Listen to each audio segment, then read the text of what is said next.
Once upon a midnight dreary, while I pondered, weak and weary, over many a quaint and curious volume of forgotten lore, while I nodded, nearly napping, suddenly there came a tapping, as of someone gently rapping, tapping at my chamber door. "'Tis some visitor," I muttered, "tapping at my chamber door. Only this, and nothing more." Ah, distinctly I remember it was in a bleak December, and each separate dying ember wrought its ghost upon the floor. Eagerly I wished the morrow, vainly I had sought to borrow from my books surcease of sorrow, sorrow for the lost Lenore, for the rare and radiant maiden whom the angels name Lenore, nameless here for evermore.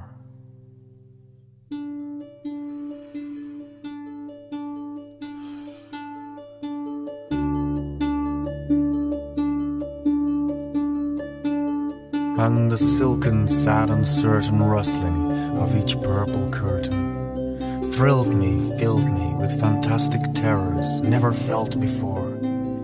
Presently, to still the beating of my heart, I stood repeating, "'Tis some visitor entreating entrance at my chamber door. Some late visitor entreating entrance at my chamber door.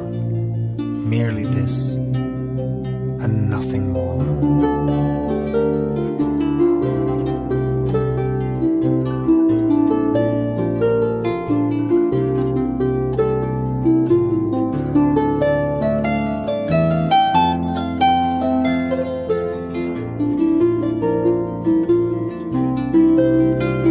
Out into the darkness peering long, I stood there wandering, fearing, doubting, dreaming dreams no mortal ever dared to dream before.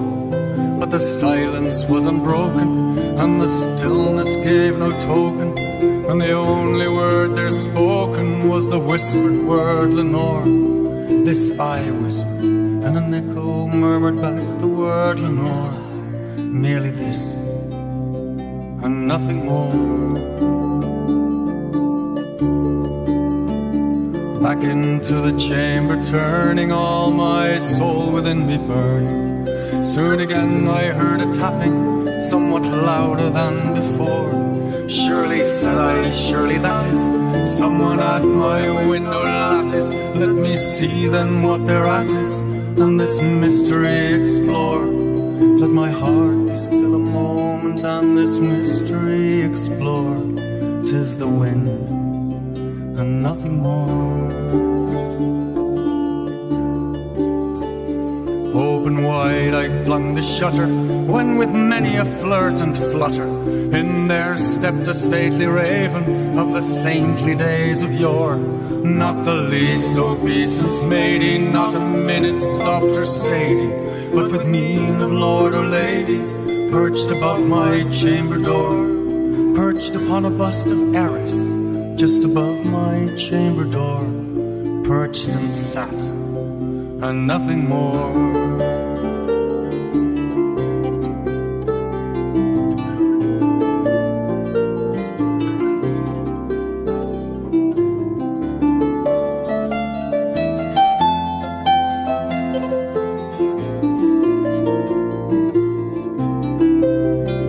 Soon that ebony bird beguiling my sad fancy into smiling, by the grave and stern decorum of the countenance it wore.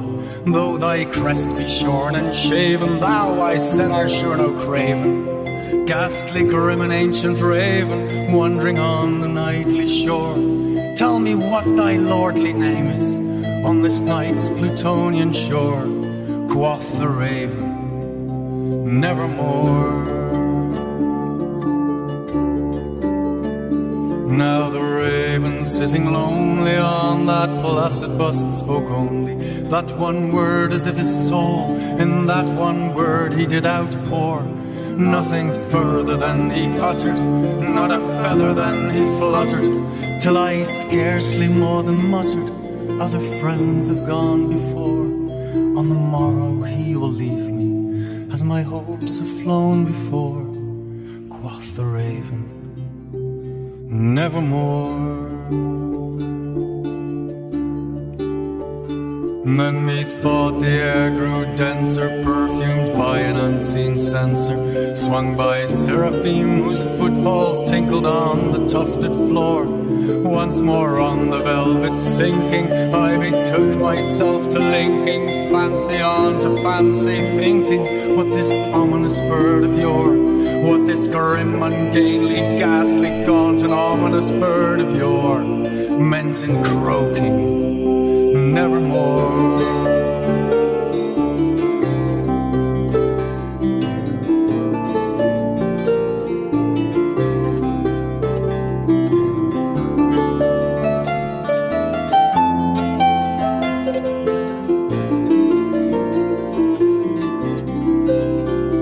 Prophets said I a thing of evil, prophets still if bird or devil, whether tempter sent or whether tempests tossed the air ashore.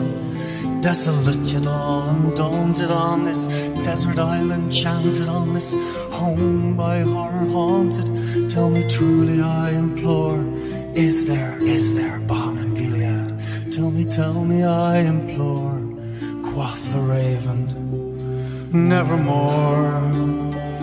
Prophets said I a thing of evil, prophets still if bird or devil, by that heaven stretched above us, by that God we both adore, till this soul is sorrow laden, if within the distant Aidenn it shall clasp a sainted maiden, whom the angels name Lenore, clasp her air and radiant maiden, whom the angels name Lenore, quoth the raven, nevermore.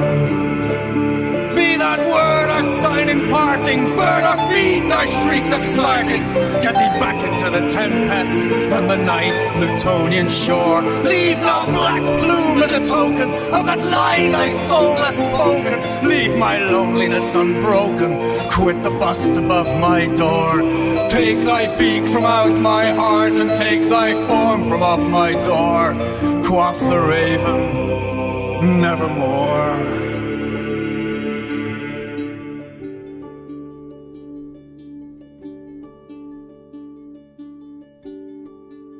Now the raven, never flitting, still is sitting on the pop bust of Eris, just above my chamber door, and his eyes of all the seeming of a demon's that is dreaming, and the lamplight o'er him streaming throws his shadow on the floor, and my soul from out that shadow that lies floating on the floor will be lifted